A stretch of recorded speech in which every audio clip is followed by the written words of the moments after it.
Next up, we have a distinguished paper talk by Eric Campbell talking about data plane portability. I should also note that Eric, distinguished paper author, is on the market this year. So if you're hiring, take a look. Take it away, Eric. Can you hear me? Yes. Okay. Thanks, May. Thanks for the plug. And just another fun fact: May and I were roommates at Cornell many years ago. So this is a great. Glad to have you as my chair. Right. So I'm going to tell you about some cool work that I've done with some great students, Robert, Divyanshu, and my postdoc advisors at UT Austin, Aditya and Işıl, about our tool called MatchBox, which is a semantic foundation for data plane portability, which means networking. So network programs, particularly in the data plane, are built around a particular abstraction, the match action table, which in this talk we're going to interpret broadly. This is true for traditional networking, where a control plane, or in the context of software-defined networking, a controller computes a set of routes and then creates a set of tables that, say, a switching ASIC uses to forward packets in the actual network. Match action tables are also fundamental in cloud computing, where user-facing access control policies are compiled into tables, firewalls that are then executed by the cloud environment, or in the cloud environment. Or even in the kernel, where something like a CPU load balancer can be compiled to match action tables that then get run by eBPF programs. And as a quick terminological aside, I will often say switch to refer to this execution, but I just mean that, I mean switch as sort of representative terminology. All of these situations are for this talk included within switch. So let's look at what a match action table is by example. Structurally, a match action table is a lookup table that inspects packet fields and then indicates the action that should be executed by the environment. At runtime, tables are populated with rows that first specify bit patterns against which the packet is to be evaluated. And then the corresponding action is to be executed. So this particular notation we're using is a slight bastardization of CIDR notation, where we're showing these 32-bit IPv4 addresses byte by byte, and the star is a wildcard that says the remaining bytes to the right can be anything. And so this first row does not match this packet, because the first 2 bits of the source address are different. The second row does, however, because it first doesn't care about what the source address is. And then the first 2 bytes of the destination address are the same, 10 and 1. And so the match action table has selected the forward action with arguments, named arguments, port is set to 303. And so once an action is selected, okay, anything below that, the remaining rows with lower priority are ignored.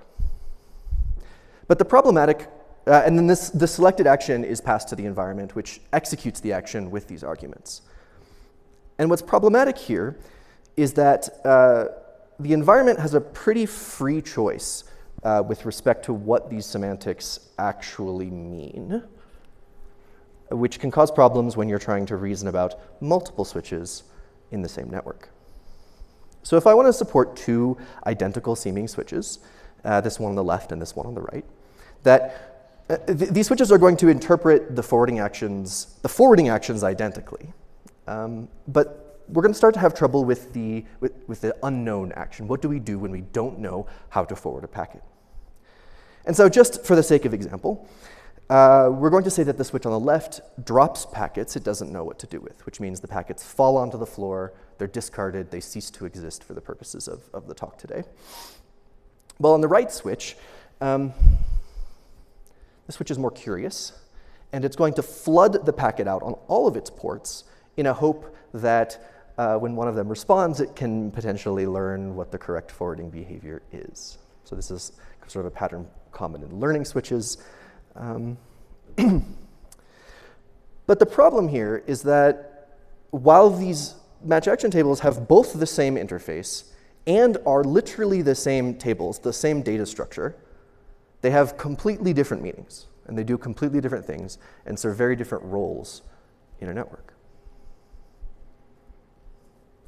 And this variation in environments is not necessarily because one or the other is buggy or wrong, or you've made an engineering poor engineering choice. These are genuinely a result of real engineering choices that in which operators and engineers need to optimize for different kinds of workloads. Okay, so we need some way to work with this variation. And that's what MatchBox provides us with. That's what we're going to talk about today. A semantic foundation for manipulating match action tables themselves. We're going to be able to construct new ones from old ones so that we can port them across switches. And in this example, we'll use MatchBox to transform the tables of this unknown to drop switch to the flood switch. Okay, there's an arrow. Let's see how. So say that our semantically varying route tables occur in the context of this second table, a filter table that I'm not going to show you, but either allows or drops a packet based on the same keys as the route table. We need to ensure that this new filter table, filter prime, drops every packet that route floods, right? And the new route table, well, that's just going to be the same because it's the only table that gives us any ability to forward packets at all. So the way that we're going to do this is write a Match Algebra expression to define the semantics of this filter table. This Match Algebra expression is maybe complicated at first brush, but is not actually that complicated. The first thing that we're doing is we're taking the so-called parallel join of two tables. And the idea here is that we're going to compute the joint decision that these two tables make on all the packets for which they're defined. And then we're going to transform the actions that are computed, which is a pair of actions because there are two tables. And we're going to compute the metaphorical and of those decisions, which is if the packet is both forwarded and allowed, then we're going to allow the packet.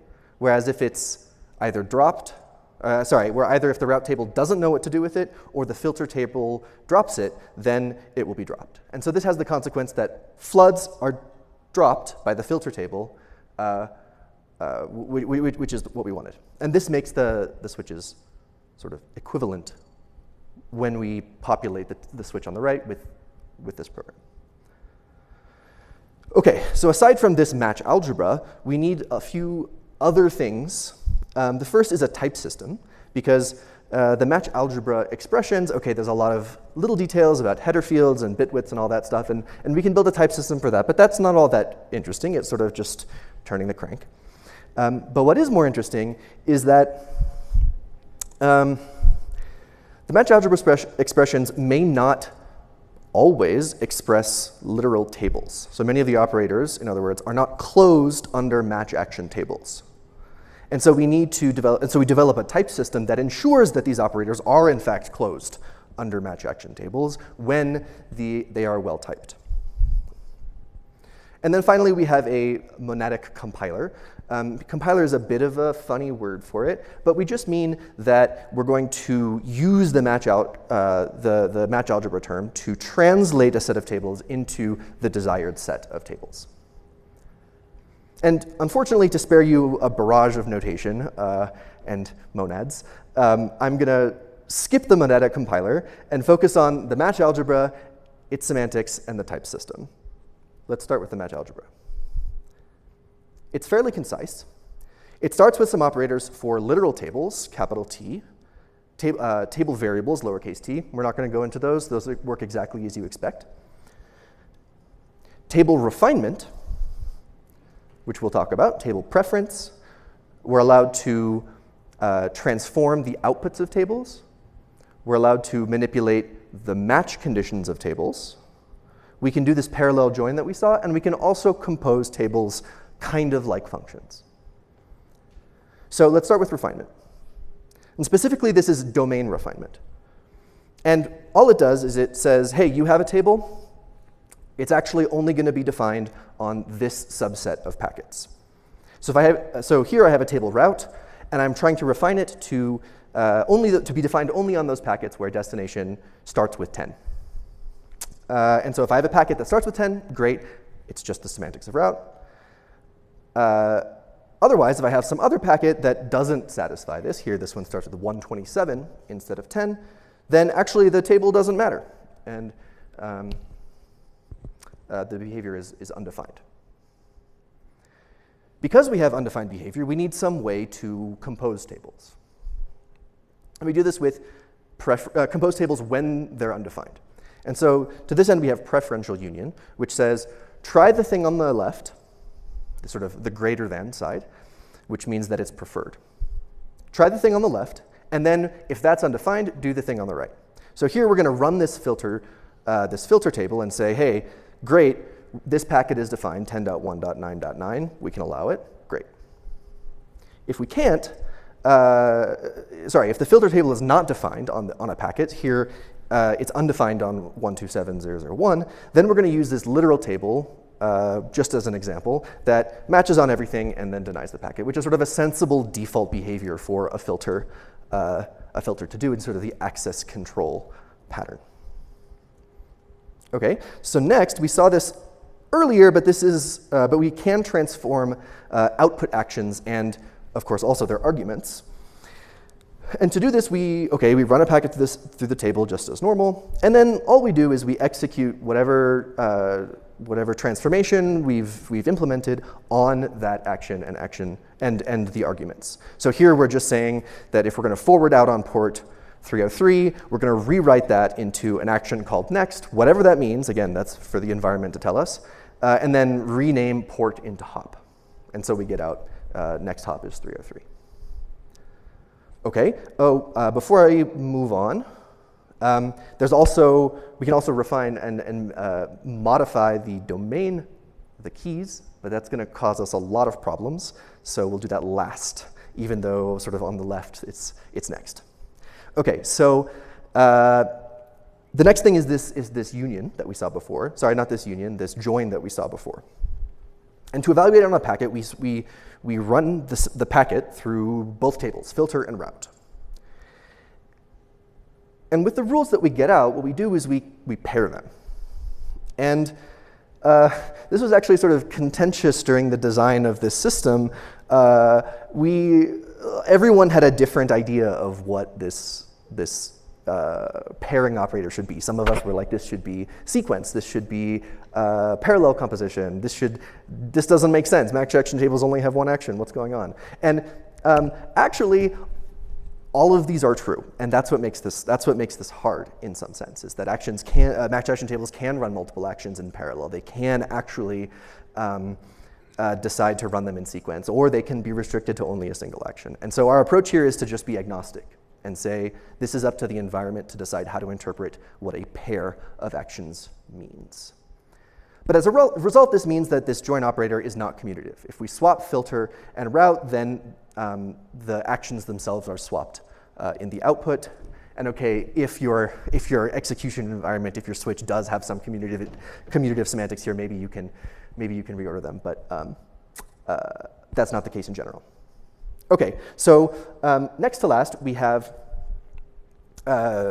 sort of function composition, which behaves more or less exactly as you'd expect. You have a packet, you run it, and then you get out just the named argument list, and you sort of pun the next argument list as the next packet. And so that allows you to compose these things in a sensible way.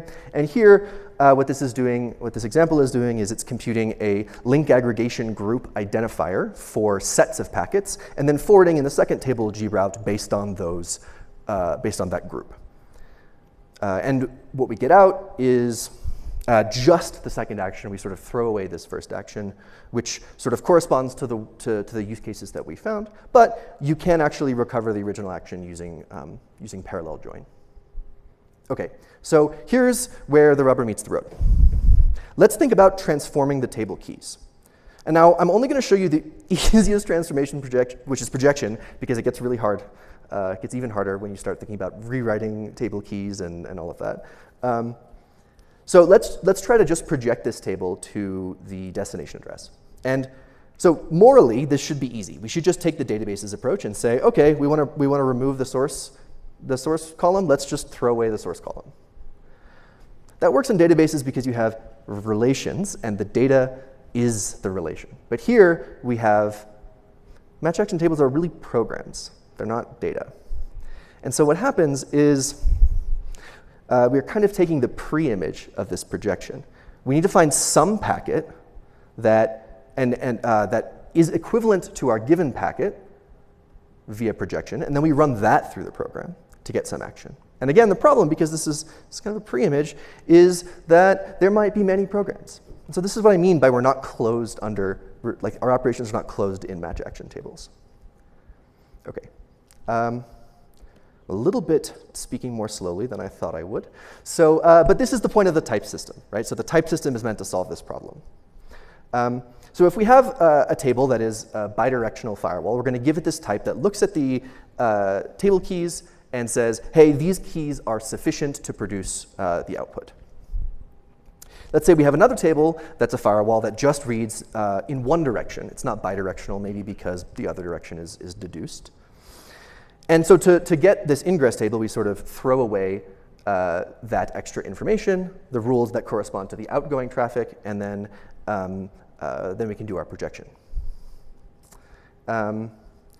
So one thing we could do is do something, is sort of track this tableness. But this is not going to work because we're not closed under tables. And we kind of, what ends up happening is we can't actually, if we refine, we still have the same set of keys. And so when we try and do the projection, the type system still thinks that we can have bad behaviors like this. And so we reject this program even though we actually would want to keep it. And so our solution is something called guarded functional dependencies. And this is the core of what our type system is based on. And the idea here is that we add refinements into the type that allow us, that we can then discharge via implication to then deduce that this is actually a safe implication, a safe transformation to do. And this is what permits our monadic compiler, which is very clean and very concise because of this monad that we identified. OK, we have some case studies that show that this applies in a lot of situations. I'm running out of time, but we did some programmable switch evolution. We came up with a unified interface for a bunch of cloud firewalls, and then we did some sharding in eBPF. And there's evaluation data in the paper that shows that we can support industrial sizes at industrial speeds, so say my collaborators. OK, sorry that was rushed, but thank you.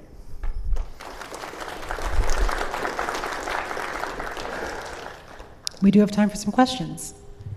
Please come up to the microphone if you have the ability to do so, and if you do not, please raise your hand so I can find you.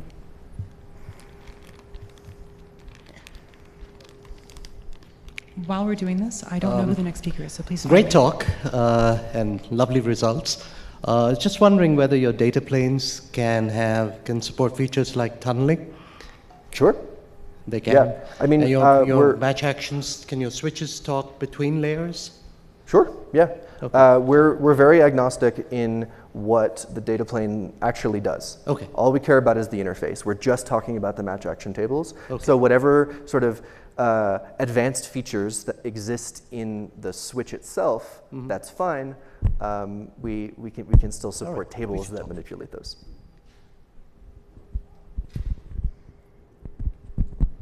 We have time for one or two more questions while the next speaker sets up. So please start setting up. I have a question for you. You talked about a really expansive notion of what switches were at the very beginning, and then we saw a really clean and beautiful algebra that captures what you can do with MatchBox. I imagine there's a little bit of daylight between the broad space you tried to capture and what MatchBox itself handles. What don't you handle? There's a bunch of things, but one thing in particular is one thing you could do in, say, eBPF with these kinds of tables is compute the number of rules in the table. And when you're taking a semantic perspective where you don't care about the representation of those tables, that question doesn't make sense because at the semantic level, because the size of the semantic relation is all the transformations, right? But that's not what the question that the eBPF programs want to ask. And so in order to support things like that, we do need some kind of perspective shift in the way that we're conceiving of this problem. That makes a lot of sense. Let's thank the speaker one last time.